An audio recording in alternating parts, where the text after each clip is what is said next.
Thank you for joining us for this episode. Today, we're joined by Dr. Andrew Fischer, and we're going to be talking about how to implement Lipiflow into practice on the OI Show.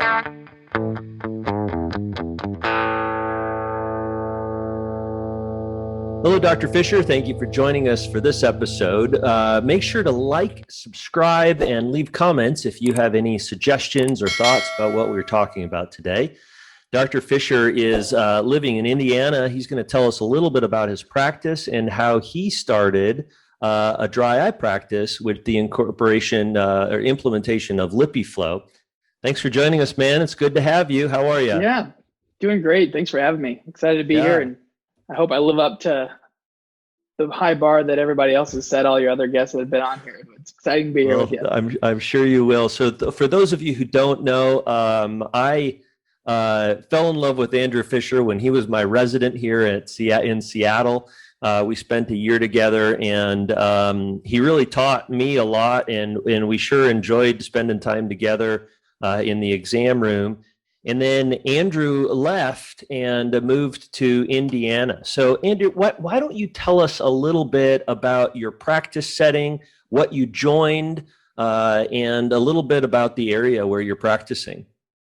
Yeah, so it was exciting for me to leave Seattle as much as I hated leaving you, because I enjoyed the year we spent out there. I miss you as much as I miss the food and the hiking. So take that for what it's worth. But wow, that's good. Came back home to my practice that I've been a patient at forever. And in fact, my mom's been the office manager / head optician here for as long as I can remember too. So it was always kind of my goal and plan to come back home and join the practice, and super blessed that everything fell in line just as it did to be able to come back home. Kind of on the same time I was coming back home, they were ready for a new doctor too. So, so it's been an established practice in the area since the mid 70s, I believe. I am the third doctor in the practice. The practice as a whole is very kind of medically oriented. We do a lot of pathology, mainly because it's a pretty rural setting. And, so we have a lot of glaucoma, and diabetes is pretty common. The other two doctors do a lot of kind of the retinal management, but they brought me in to serve more as a dry eye and contact lens specialist. So since I've joined, that's been a big part of my job here, is to kind of build or integrate the dry eye and specialty lens clinics within the practice itself. And so it's been kind of a slow build. I still kind of split my time half and half between specialty and primary care. So with the end goal of working more towards full-time specialty and less towards primary care. What did dry eye look like before you got there? What was that kind of looking like from the other doctors who worked there?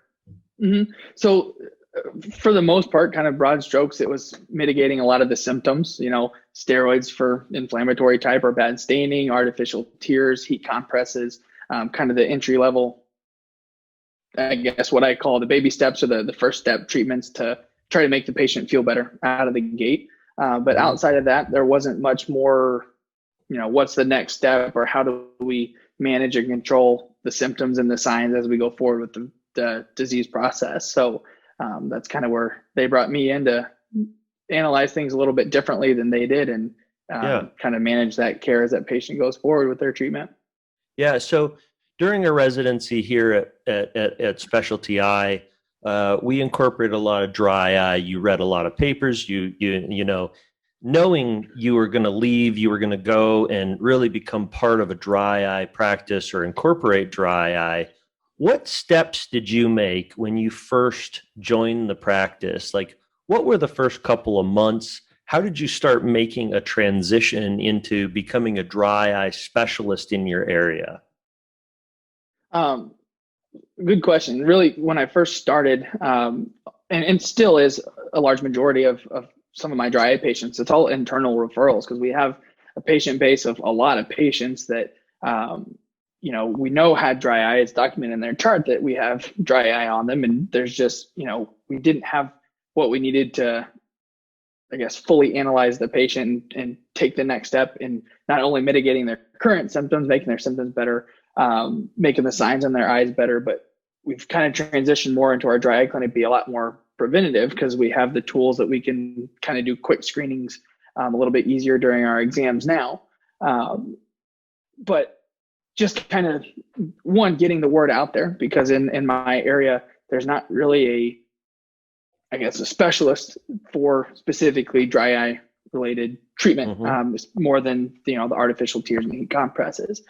So one of the first things I did when we joined is one of the other doctors made like welcome baskets. So when I introduced myself around to the local other ODs, MDs, and other, healthcare providers in the area, we took the basket and I kind of took 5 minutes of their time and just said, hey, this is what I do, this is where I'm practicing, and tried to get the word out more to the other doctors in the area, just so they're aware of, what we have here. And then we also worked towards getting more diagnostic equipment. So we have a keratograph that we do almost all of my dry eye evals on, or at least the more in-depth dry eye evaluations. We got a eyelid exfoliation tool it's an AB Max. So very similar to, I think you have the BlephX in your practice. So similar concept. In fact, I think one of the inventors is the same person, if I remember right. And then we have a Lipiflow as kind of our more advanced treatment for MGD. And so really just spreading the word was the first step, but also having the tools that when we have patients, we can take those next steps to get them better. Yeah. So when you start incorporating, and I'm going to ask about the treatment with something like Lipiflow or a thermal pulsation or IPL, the process would be very similar. When you brought in the diagnostic component, you probably started charging patients for things that they had never been charged for. How did that go over, and how was that communication with patients passed along? Yeah, great question. And I think I had that relatively easy because we do a lot of kind of preventative or baseline measurements as far as, most of our patients, at least once every couple of years, we do a baseline photo. So if anything changes, we can always compare it back to retinal photo, that is.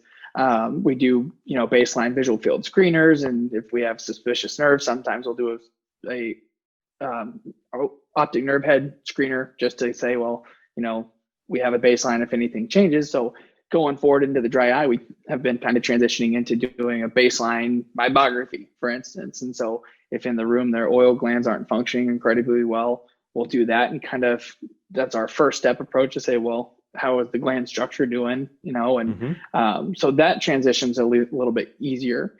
For the more in-depth dry eye evaluation, where we take, a lot more measurements, it's not covered by insurances for a majority of them. Anterior seg photos can be if there's, staining or any pathology, but for the most part, that's out of the pocket. And so that was at first a little more challenging, unless the patient was incredibly symptomatic and they understood the value in that. But the difficult part was for those patients that are not overly symptomatic, but you can definitely see the signs on their eyes and things that indicate we need to look into it a little bit more in depth. And so that kind of took a lot of education and convincing, since a lot of the dry eye stuff was, a lot, more new to these patients. And so it was just a lot more time explaining why we needed to do it.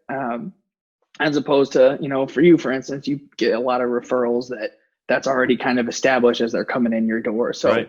I think just kind of transitioning that mindset and having patients recognize that, dry eye is a pathologic process that if we don't mitigate or treat the symptoms or signs early, it's something that progresses. And I think as a whole, a lot of our patients are kind of coming around to that, because it's something where even since I've been here, we've talked a lot more about it just on regular eye exams, where patients don't complain about the symptoms, but we are seeing the signs early on.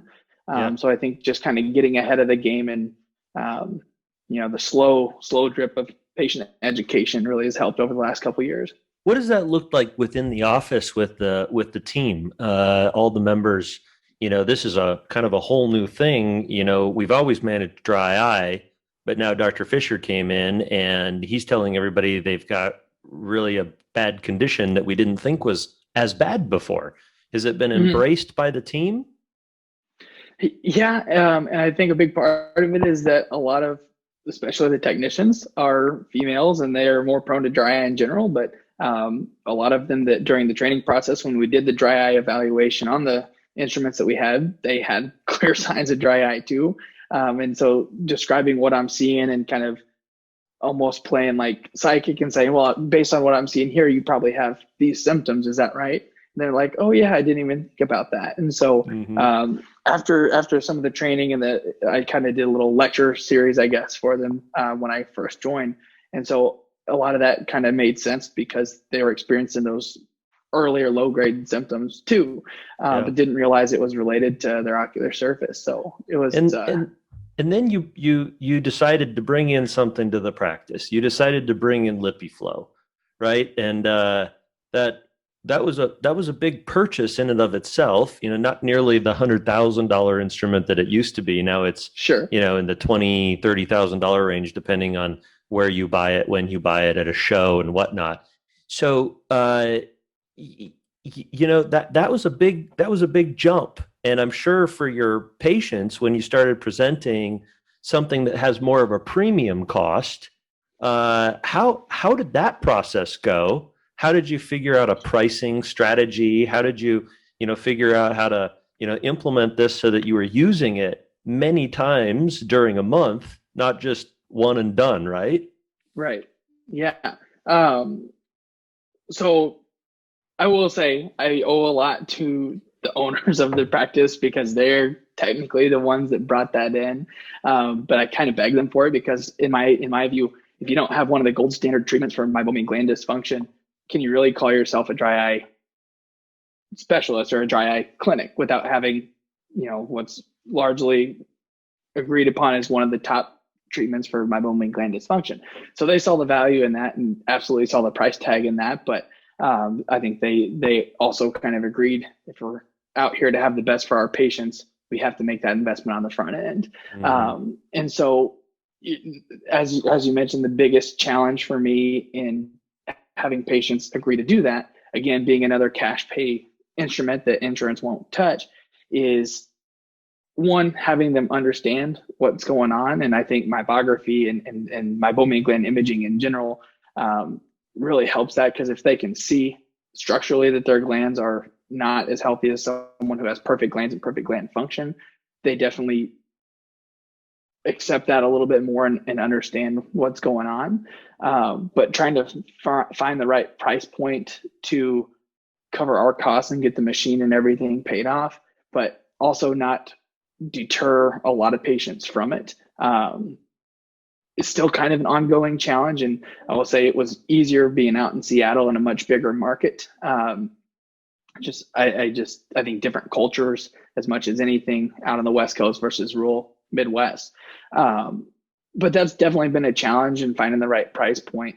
And I think as of now, there's two other practices within an hour and a half or so from where we are that we're still a little bit on the cheaper end compared to those other practices, but still at a point where we can say we have the best value for the patients, but still are getting what we need to covered as far as being able to pay off the machine and cover our costs for staff and time and everything there too. But it's just kind of been a back and forth to say, well, you know, if we had the price too high, are we getting a lot of people saying, yeah, I know I need it, but I can't do it? Or, you know, is everybody continually saying, yeah, let's go for it? And that might be an indication of, well, maybe we could raise the price to cover the costs a little bit more too. And so trying to find that sweet spot for the benefit of both the patient and us is really important too. But so you brought this instrument in a really challenging time with COVID being the last year. So how has the transition? You've had it for a little over a year or so, year and a half. How has the transition been? Should somebody expect to purchase this machine and then do, you know, 37 treatments a week or something? Or how have you seen the growth of it? I think a lot of it depends on, I guess, how aggressive that doctor is that has that treatment, and also how they're educating their patients too. I tend to start with, I guess, what I call, like I mentioned earlier, those baby step treatments, to say, well, let's at least get the eyelids or the lid margin or whatever as clean and clear as possible, kind of prep the eye for if we need the next step, is kind of how I phrase it. And so the patients are doing, heat mask and omega-3s and eyelid scrubs and, so on and so forth in order to best get everything started. Okay.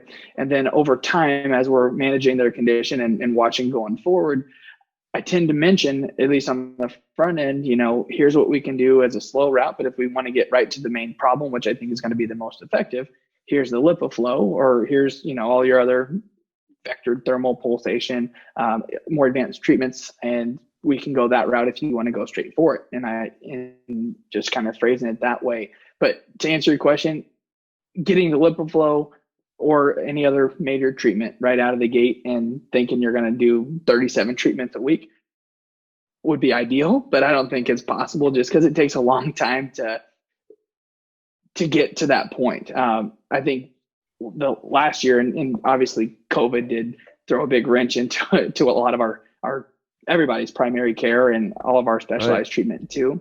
But I think in the first quarter of this year, I did about half of what I did all of last year already. And I think part of that is just, again, kind of planting that seed of, we have this more advanced treatment. Let's strongly consider that. And the patient might hold off a little bit, but they know it's there. And so planting that seed and getting them aware of their condition and just knowing what's going on, I think is the biggest factor. So that instant feedback or that instant return, I think would be ideal, but I don't think we will see it a lot unless you have all these patients built up already for it. Right. And then you should have brought it in a long time before that too, right? So when you've done this treatment on patients, what are you expecting from them or their eyes to know it's successful? Are you, are you doing questionnaires, patient satisfaction, like, oh, did you feel really good or feel really better? Is that kind of how you gauge the success, or how do you know that it's worked for patients? I always say the symptoms and signs of dry eye, and we all know they don't correlate incredibly well. So obviously the patient's satisfaction, their happiness is super high on my list. But you can't judge if the Lipiflow works or not strictly based off of symptoms. I do, every time I see a patient, I do a meibomian gland evaluation on them with the meibomian gland expressor. So it's a consistent force across the lid. So I have a grading of their oil glands before and after the procedure. Mm-hmm. And so the way you truly know if it works is, are their glands functioning? Did you stop the meibomian gland dysfunction? And are they functioning now? And so getting a grading of the eyelids, both bottom and top, and looking at the clarity of the expressions, how many numbers of glands are expressing, and obviously patient symptoms too, looking at on the keratograph, like we mentioned, we have the interferometry, so we can see the actual oils on the eyelid.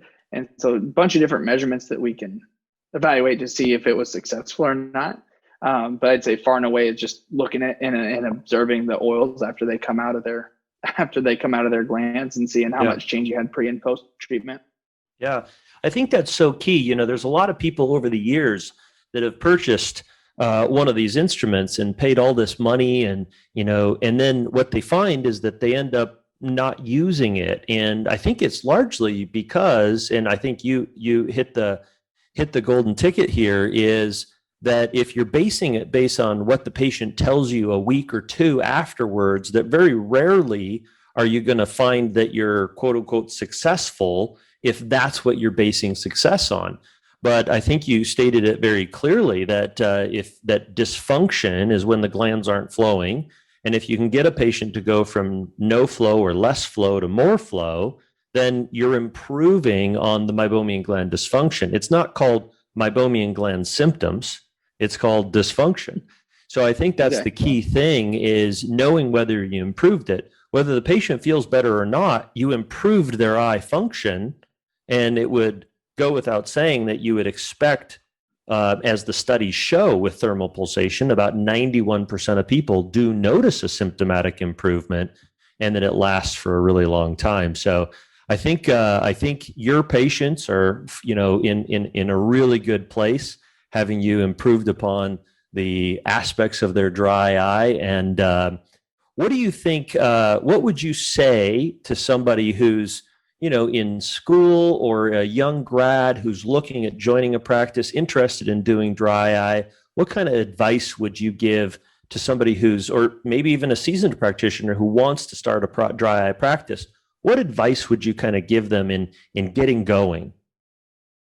I think knowing the pathologic process in dry eye, and like I think you mentioned at the top, when I was at Seattle with you, we read report after report after study after study, and just knowing all the different types of dry eye, or the different contributors to dry eye, and knowing what are the main factors to look out for. But knowing the process is one thing, but really looking and analyzing for a lot of the signs. We miss a ton of stuff by just doing like sodium fluorescein staining. If you put in lissamine green, I think your practitioner, or whoever's, your doctor that's trying to get into it more, they're going to see a lot more signs than they would have, because lissamine green stains so much more than fluorescein does. And it's, you can see different types of staining too. And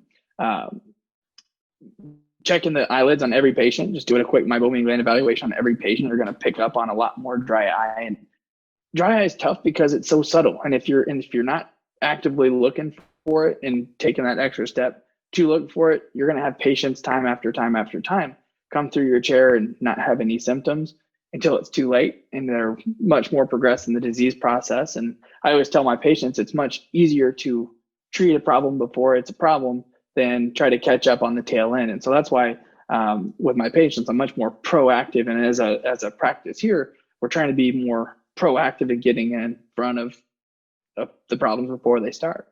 Mm-hmm. Absolutely.